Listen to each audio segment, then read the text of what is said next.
천민수님, 중앙동 성당 천명성체반 부모님들 안녕하세요. 저는 보좌신봉 찬호부세입니다. 반갑습니다. 네, 오늘 수업은 저희 마지막 교육입니다. 7번째 교육이고요. 7번째 수업이고 그쵸. 신앙생활에 대한 교육, 사회교리라고도 하고요. 가톨릭 계명에 따른 우리 뭐라고 했죠? 윤리생활? 뭐 이렇게 생각하셔도 돼요. 그래서 그런 내용, 교리 교육 하고 기도에 대한 교리 교육 내용 전해드리는 시간 갖도록 하겠습니다. 시작 기도로 저희 주님의 기도하고 수업, 성모성 할게요. 성모성 기도하고 수업 시작하겠습니다. 성부와 성자와 성령의 이름으로 아멘. 은총이 가득하신 마리아님 기뻐하소서. 주님께서 함께 계시니 여인 중에 복되시며 태중의 아들 예수님 또한 복되시나이다. 천주의 성모 마리아님 이제와 저희 죽을 때 저희 죄인을 위하여 빌어주소서. 아멘. 성부와 성자와 성령의 이름으로 아멘. 네. 자, 그러면 이제 수업을 시작하도록 하겠습니다. 그쵸. 네. 지난 수업 시간과 연결이 되는 내용이긴 해요. 지난번 수업 시간에 하느님에 대한 내용에 대해서 말씀을 드렸고, 그 다음에 그리고 그 하느님을 따르기 위한 우리의 활동으로 가장 으뜸되는 활동으로 전례에 대해서 설명을 해드렸습니다. 전례에 대해서 설명해드렸고, 그 중에서 미사의 중요성 간략히 말씀드렸고, 그 다음에 성사에 대해서도 설명을 해드렸습니다. 굉장히 중요한 활동들이에요. 그래서 그런 부분이 있고요. 오늘 우리가 설명해드릴 내용, 계명과 생활에 대한 내용도 마찬가지예요. 우리가 하느님을 믿고 있기 때문에 그분께 대한 신앙의 응답으로 이렇게 살고 있습니다라는 것을 이야기를 하고자 합니다. 먼저 가장 중요한 가장 중요한 부분을 설명을 드릴게요. 우리 삶에 기준이 되는 것들이 있어요. 내가 무언가를 판단할 때 나에게 중요하게 여겨지는 그런 기준들이 있습니다. 기준들. 그래서 우리가 물건을 살 때 주로 많이 그런 기준들을 따지죠. 예를 들면 나는 야채는 이런 거 신선해야 한다느니 이렇게 그런 것들이 있어요. 그리고 양을 정할 때도 나는 이만큼은 구매를 해놔야지. 그래서 나 혼자 이게 프로그램 얘기해도 되나? 나 혼자 산다라는 그 홀로 사는 연예인들의 모습을 이렇게 시청을 할 수 있어요. 그 예능 프로그램이 있는데 물론 지금 그 프로그램이 계속 논란이 일고 있지만 그래서 저도 요새는 시청을 안 하고 있는데 거기서 나온 사람 중에 선반 정리를 하면서 자기는 이렇게 먹을 것을 가득 쌓아둬야지 이렇게 만족스럽습니다라고 하는 사람이 있었어요. 그래가지고 골프 선수 출신인데요. 이 정도 얘기하면 다 아시겠죠? 잘 사셔가지고 그분은 그래서 이렇게 먹을 거를 충분히 쌓아놓고 내가 이제 먹을 거를 골라 먹는 재미가 있다고 이렇게 먹을 걸 좋아하셔가지고 그분이 그래서 건강하시기 때문에 그래서 그런 모습을 봤어요. 그래가지고 저도 봤는데 그거 좀 중요한 거예요. 나만의 기준이 있어요. 현대인들은 더 그게 확고하잖아요. 현대인들은 그래서 삶을 살아가면서 나만의 기준이라는 것이 있는데요. 우리도 살면서 나의 기준이라는 것이 있어요. 나는 이것을 중요하게 생각한다. 저것을 중요하게 생각한다. 이런 것들의 기준들이 있어요. 그런데 계명과 생활에 대해서 제가 말씀을 드리고 싶은 부분이 무엇이냐면요. 나의 기준을 하느님께서 갖고 계신 하느님의 기준과 가깝게 만들어 가자라는 것이 제가 말씀드리고 싶은 부분이에요. 그래서 우리 주일학교 친구들은 그런 걸 잘 모르고 일단 10계명을 외우고 있어요. 10계명을 외우는 이유는 10개만 외우면 되잖아요. 얼마나 양이 적어요. 물론 10개 외우는 것도 힘들어요. 저도 힘들었어요. 맨날 8번, 7번 뭐였지? 막 이렇게 헷갈리고 거짓말이 7번이더라, 8번이더라 막 이렇게 헷갈리는데 아무튼 그 기준들을 외워놓으면 하느님 사랑과 이웃 사랑에 대한 방법들을 우리가 떠올릴 수 있다는 거죠. 그래서 외워놓고 나중에 생각할 수 있잖아요. 그래서 그런 부분에 대해서 이렇게 교육을 하기 위해서 일단 아이들에게는 암기를 요청하는 거죠. 10계명을 외우면서 이렇게 이 기도문의 중요성에 대해서 꼭 기억해 주세요 라고 하고 있고, 이 계명을 외워두면 좋은 점이 있어요. 어떤 좋은 점이 있냐면 고해성사를 할 때 내가 몇 번 계명을 어겼으니까 죄송해요, 제가 이거를 잘못했어요 라고 고백을 하기가 더 쉬워요. 그래서 아이들에게 도움을 주고자 10계명과 이런 기도문들을 외워주세요 라고 이렇게 교육할 때 부탁을 드렸었습니다. 그리고 이 10계명을 잘 생각을 해보시면요, 묵상을 잘 해보시면 그 법의 특성도 같이 생각해보면 좋은데요, 사랑의 어떤 최소한의 선을 제한하고 있다라는 점을 생각해 볼 수가 있어요. 그래서 예를 들면 제가 간략하게만 설명해 드릴게요. 10계명 1번, 2번, 3번은 하느님 사랑에 대한 계명이고요. 나머지 4번부터 10번까지는 이웃 사랑에 대한 계명이죠. 근데 일단 1, 2, 3번을 봐도 하느님 말고 다른 신을 믿지 마라, 뭐뭐 하지 마라, 그 다음에 하느님의 이름을 함부로 부르지 마라, 그 다음에 주일을 거룩하게 지내라, 그러니까 주일에는 성당에 와라, 이런 뜻이잖아요. 그거를 잘 생각해 보면은 최소한 이것만은 해라, 이런 뜻이에요. 최소한 이것만, 최소를 말하는 거예요. 그래서 하느님께서는 우리를 모질게 대하는 분이 아니시다라는 점을 생각해 볼 수가 있어요. 아, 너희들이 요것들은 최소한 지켜야지 우리가 잘 지낼 수 있어 라는 점을 얘기하시는 거기 때문에, 그래서 우리가 하느님의 사랑과 배려를 함께 떠올려 볼 수가 있습니다. 이웃사랑도 똑같아요. 이웃사랑도 그 4번 부모님께 효도하라부터 시작되는 요 계명들을 잘 이렇게 보면은 그것을 어겼을 때 다른 사람과 싸움이 나요. 싸움이 나는데 그것들을 잘 지키면, 최소한 이것들을 잘 지키면 우리가 싸우지 않고 잘 지낼 수 있는 그 최소한의 선인 거죠. 그래서 하느님께서 이웃사랑을 할 때에도 너희들이 제발 싸우지 마 라는 뜻에서 이렇게 우리를 배려를 해주시는 거지, 막 이렇게 막 올가매고 막 니네 열심히 해 막 이렇게 채찍질하는 그런 게 아니에요. 그런 게 아니에요. 그래서 그런 하느님의 그 마음을 우리가 잘 생각을 해주실 수 있으면 좋겠습니다.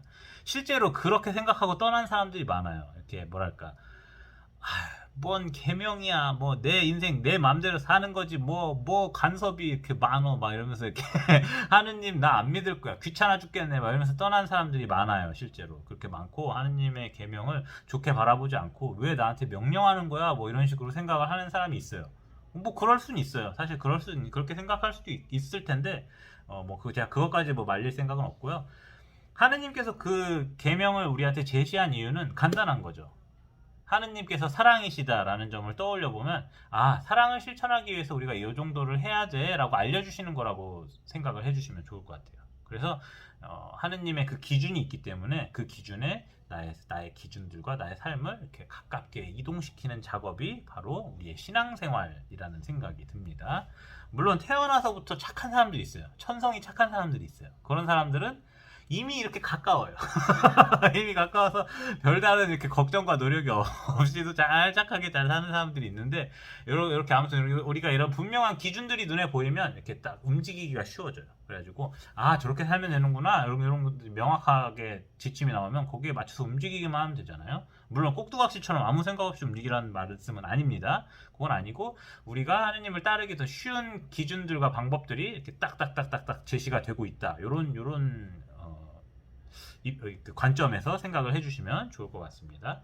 교회법도 많아요. 사실 교회법 진짜 책도 이만하거든요. 아유, 죄송해요. 요만한가? 아주 두껍습니다. 교회법 책도. 그런 거 다 안 외워도 돼요. 그거 외우는 게 아니고 우리는 10계명이라는 기준을 통해서 하느님 사랑, 이웃 사랑, 중요성에 대해서 떠올려 보면 좋겠습니다 라는 점을 말씀을 드리고 싶습니다. 그리고 교회법에서도 이제 신자들이 지켜야 될 의무가 있어요. 6가지 의무가 뭐 있어요. 근데 그 의무를, 그쵸, 한번 물론 왜 나한테 의무를 지우는 거야? 이건 똑같이 생각하시면 돼요. 내가 신앙생활을 하면서 그래도 이웃들과 최소한 잘 지내기 위한 방법들이라고 생각을 해주시면 좋고, 딱 하나 걸리는 게 그거예요. 교무금 내라, 이거. 왜 나보고 돈 내라는 거야? 막 이렇게 이제 항의하실 수 있는데, 그러니까 근데 교무금은 저희가 정해진 금액이 아니잖아요. 그러니까 본인 형편에 맞게 봉헌하는 마음을 우리가 가질 필요가 있습니다. 봉헌.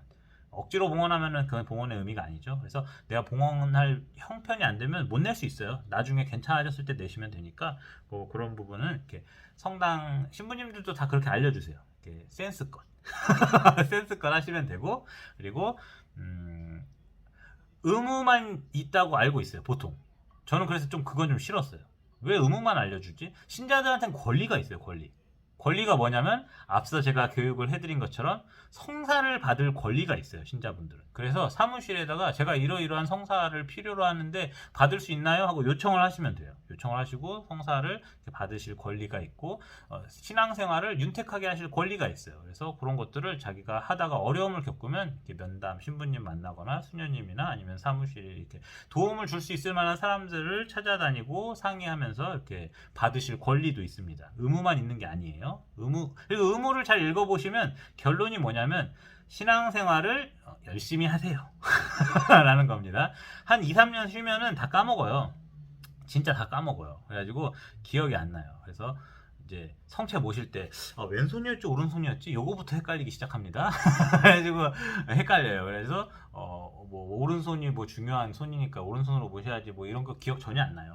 전혀 안 나니까 이게 2, 3년 쉬지 않도록 1년에 한 번씩 고해성사 보세요. 막 이런 내용들이거든요. 신자들이 지켜야 될 의무는. 다름이 아니고 여러분들을 위한 부분이 많아요. 그래서 그런 점을 기억을 해주시고 막 일일이 막 다 그거 뭐 6개 다 외울 필요 없어요. 그래서 아무튼 나의 생활을 하느님에게로 가깝게 하기 위한 이런 기준들이 있다. 그리고 그 기준들을 우리는 10계명을 통해서 생각해보면 좋다라는 점을 말씀을 드립니다. 그래서 10계명 정도는 아이들에게 이제 외우도록 해주시면 좋고 외우지 못하더라도 대략적인 건 알고 있으면 좋아요. 하느님 사랑 3개, 이웃 사랑 뭐 여기 몇 개지? 7개죠. 7개고 이 2개가 분리되지 않는다. 같이 다 지켜야 된다. 요런 점들을 알려주시면 좋습니다. 네, 생활교육은 이 정도로 하고 넘어갈게요. 자, 맞다. 죄송해요. 한 가지만 더 말씀드릴게요. 깜빡했어요.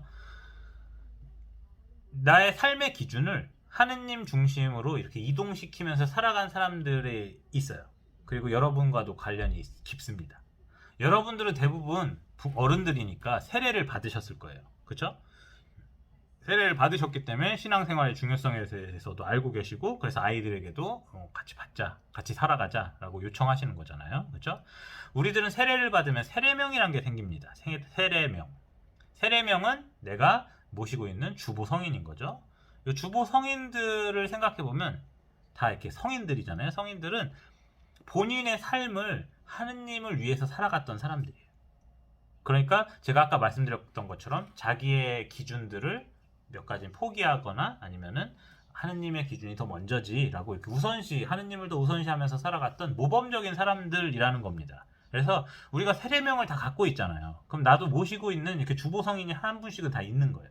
그러니까 이런 성인들의 삶을 잘 기억하고 이렇게 그래서 이 사람은 이런 점이 잘 살았구나. 그 본받아가면 좋은 거죠. 모습들이 분명하게 있으니까. 그래서 저도 이렇게 몇몇 성인들을 이렇게 존경하는 분이 있어요. 뭐 예를 들면 저는 세례명이 모세니까 모세라는 성인을 되게 좋아하고 그리고 아우구스티노를 좋아해요. 왜냐면은 아우구스티노 성인은 여자를 좋아했대요. 저도 여자를 엄청 좋아하거든요. 뭐 이런 것들 이렇게 좀 비슷한 점들을 찾아가실 수 있어요. 아주 재밌습니다. 이것도. 그래서 이 성인 이렇게 살았구나, 저 성인 저렇게 살았구나 이렇게 알아보면 이렇게 우리 신앙생활 하는데도 도움을 얻을 수가 있어요. 그런 점 이렇게 참고를 해주시면 좋습니다. 네, 그렇습니다. 깜빡할 뻔했어요. 자, 그다음에 마지막 기도에 대한 내용도 설명을 해드릴게요. 기도가 아이들에게 가장 힘들었을 거예요. 왜냐하면 저도 기도문을 외우는 게 제일 힘들었어서 실제로 저도 3종 기도를 못 외웠어요. 천년 성체를 할 때 3종 기도가 너무 어렵고 길고 막 이래가지고 못 외우고 아침 기도랑 저녁 기도도 너무 길어서 못 외웠어요. 저는 어렸을 때부터 기억력이 그렇게 좋지 않았어요. 기억력이 그닥 좋지 않아서 그래서 공부를 별로 좋아하지 않았어요. 공부를 했던 이유는 단 한 가지, 게임을 하기 위해서 공부를 했어요. 너 평균 몇 점 맞으면 내가 게임 시켜줄게 라는 부모님의 명령에 따라서 알겠습니다. 그래서 공부 열심히 하게 됐죠. 아무튼 그런 기억이 있습니다. 그래서 공부를 별로 안 좋아해요. 아무튼 그렇고 무슨 말씀을 드리려다 공부 얘기가 나왔는지 모르겠는데 기도문 외우는 거죠. 그래서 기도문 외우는 게 되게 힘들어요. 기도문을 외우는 게 힘든데 아이들에게 기도문을 외우라고 한 이유는 애들을 시험 보거나 뭐 아니면은 뭐 잘난 척하라고 이렇게 외우라고 한 게 아닙니다. 절대 아니고 우리의 신앙생활에서 가장 중요한 부분 가운데 하나가 바로 기도이기 때문이에요. 기도하지 않는 사람은 어떤 사람입니까? 네, 그쵸. 딱 봐도 딱 봐도 답이 나오죠. 기도하지 않는 사람은 그냥 자기 맘대로 사는 사람이에요. 그래서 막 잘난 척하고 막 이렇게 남들 속이고 막 거짓말도 하고 뭐 자기 되게 훌륭해 보이는 척만 하는 건데 그게 이게 겉으로 이렇게 다 이렇게 뒤집어 씌운 허물들이라는 거죠. 허물들. 실상이 아니라는 거예요. 그래서 기도하지 않는 사람은 사실상 하느님과 함께 사는데 퀘스천이 있습니다. 퀘스천. 저 인간이 글쎄 잘 모르겠는데 라는 퀘스천이 있어요. 실제로. 그래서 거룩하게 살기 위해서는 내가 실제로 모자란 점이 많더라도 기도를 통해서 하느님과 가까워지기 위해서 계속해서 노력해야 돼요. 그럼 굉장히 중요한 부분 가운데 하나이기 때문에 아이들에게 기도문을 외우도록 한 이유는 기도를 생활화하기 위해서입니다. 내 생활 중에서 이 기도가 필요할 때 이 기도를 바로 할 수 있도록 외우게 한 거예요. 그래가지고 우리 아이가 기도문을 못 외웠어요. 그럴 수 있어요. 저도 기도문 다 못 외웠어요. 그리고 지금도 빠른 속도로 까먹고 있어요. 빠른 속도로 까먹고 있는데 괜찮아요. 계속해서 기도를 생활화하면 돼요. 그러기 위해서 우리가 기도문을 외운 거지 기도문을 다 외우고 있어야 해가 아니에요. 다 외우고 있어야 해가 아니고 그래서 기도를 생활화하기 위해서 기도를 외웠다라는 점을 꼭 기억해 주시면 좋을 것 같아요. 그래서 기도문 까먹었다고 죄책감을 가지실 필요는 전혀 없어요. 그렇고요. 자, 기도의 의미에 대해서 간략히 설명을 해드릴게요. 기도는 이미 어른들은 다 자주 들으셨겠지만 기도는 하느님과의 대화라고 합니다. 그래서 실제로 그래요. 그래서 여러분들도 그 기도의 정의를 잘 기억을 해주시고 기도의 의미를 좀 한 번만 더 되새겨 주셨으면 좋겠어요. 무슨 말씀을 드리고 싶은 거냐면요. 기도가 하느님과의 대화잖아요. 그러니까 우리가 기도하는 것을 어떤 일이라고 생각하지 않으셨으면 좋겠어요. 저는 기도를 인사라고 생각했으면 좋겠어요. 인사. 물론 기도가 뭐 인사라는 건 아니에요. 기도는 하느님과의 대화가 맞아요. 그리고 하느님께 내 마음을 전해드리는 활동인데 인사하듯이 그냥 생활화, 습관화를 해주시면 좋겠다는 뜻인 거죠. 그래서 예를 들면은 자고 일어났을 때 부모님한테 졸려도 안녕히 주무셨어요? 뭐 그런 인사 안 할 때도 있지만 엄마 잘 잤어요? 뭐 이렇게, 이렇게 얘기할 수도 있잖아요. 안녕히 주무셨어요? 안녕히 주무세요 하고 이렇게 할 수 있잖아요. 그리고 부모님 저는 이제 사제관에 사니까 부모님 오랜만에 만나잖아요. 뭐 한 달에 한 번, 두 달에 한 번 이렇게 만날 때가 있는데 만나 뵈면은 안녕하세요. 엄마 잘 지냈어? 그리고 저는 좀 친근한 아들을 이미지를 하려고 아직 반말하고 있거든요. 그래서 존댓말하면 왠지 좀 딱딱한 것 같아요. 그래가지고 제가 좀 뻘쭘해요. 그래서 그냥 아직은 반말하고 있는데요. 언젠가는 좀 존댓말 할 거예요. 언젠가는 존댓말 할 거고. 그래서 그래도 인사를 하잖아요. 반가우니까. 그리고 잘 지냈는지 생활 이렇게 얘기하고 막 이렇게 막 그 이야기 나누고 본당 생활 얘기 나누고 막 그러는 거죠. 그래서 뭐 신부로 사니까 어때? 뭐 그래서 솔직하게 얘기하는 거죠. 좋아. 애들이랑 노니까 좋아. 캠프 안 가서 괜찮아? 뭐 캠프 안 가니까 쉬는 시간 많아서 좋은데? 막 이러고 얘기 나 있는데 다 얘기하는 거죠. 그래서 그런 겁니다. 그러니까 대화하듯이 찾아뵙고 인사하듯이 잘 지내셨어요? 이렇게 인사하듯이 하느님하고도 뭐 기도 너무 힘들어. 묵주기도 너무 길어요. 너무 어려워요. 일단만 하세요. 일단만 하셔도 되니까 짧게 하세요. 짧게 하셔도 되니까 기도를 생활화하고 습관화하시고 인사하듯이 하시면 되게 좋아요. 그러면 그 모습을 아이들이 눈으로 본단 말이죠. 눈으로 보고 신앙인들은 기도를 하면서 사는구나 라는 것을 우리가 아이들이 보고 배울 수가 있어요. 그런데 부모님이 기도하는 모습이 전혀 없는데 신부가 계속 기도를 시켜요. 그러면 신부가 뭐가 돼요? 꼰대가 되는 거예요.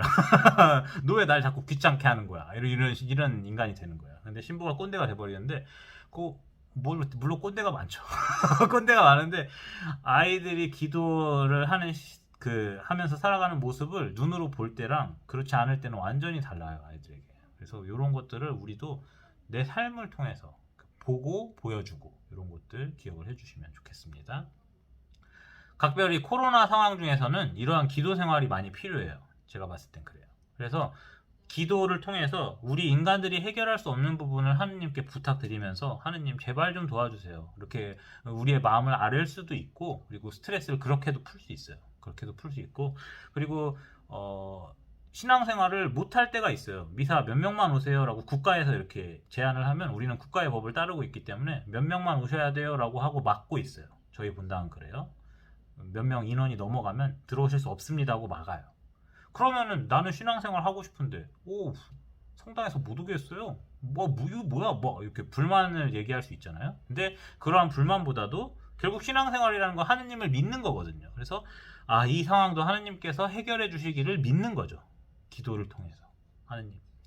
계속 하느님을 우리 마음속에서는 찾고 만날 수 있다라는 점을 기억을 해주시면 좋겠어요. 그래서 애들한테 절대 강요나 세뇌를 하지 마세요. 그거는 되게 중요한 부분이에요. 왜냐면은 중고등학생들도 묵주기도를 굉장히 힘들어하고 저도 힘들었어요. 중고등학생 때. 저도 간절한 상황이 찾아왔을 때야 비로소 기도를 스스로 하기 시작했어요. 그 전까지는 기도를 시켜서 했을 때 너무너무 힘들었어요. 그래서 가급적 기도와 신앙은 시켜서 억지로 시키는 일이 없었으면 좋겠어요. 그것이 자연스러운 이 삶의 한 부분이 될 수 있게 부모님께서 이렇게 부드럽게 제안해 주시고 안배해 주시면, 그러면 저도 마찬가지예요. 저 부모님이 저한테 신학교 가라고 떠민 적 없어요. 제가 가겠다 그랬지. 그래가지고 이렇게 자연스럽게 부드럽게 이렇게 이끌어 주시는 이런 현명함을 보여주시면 좋을 것 같습니다.